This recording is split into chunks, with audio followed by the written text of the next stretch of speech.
এটা কি? হ্যাঁ, এটা কি? ইকু ইকু এটা কোত্থেকে পাইছো?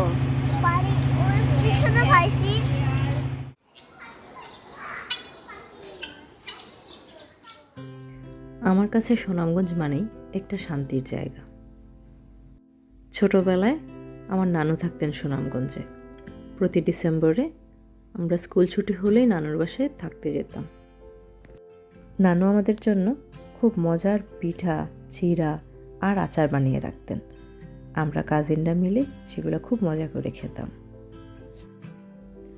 আর নানুর মতো আমার ছোট বোনও আমরা যাব শুনলেই রান্না করে পুরো টেবিলটা ভরে ফেলে।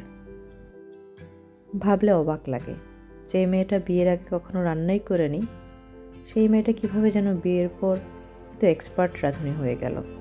আর হাতেও কি অদ্ভুত স্বাদ। সুনামগঞ্জে বেড়াতে গেলে চায়েরও যেন স্বাদ বেড়ে যায়। আমরা সারাদিন বসে বসে গল্প করি, দোলনায় দোল খাই আর চা খেতে থাকি। দিনে 3-4 কাপ চা খেতেও তখন আর বিরক্ত লাগে না। বাচ্চারা যতই দুষ্টামি করুক, যতই বিরক্ত করুক, সব কিছুই যেন এই পরিবেশের সাথে ভালো লাগে।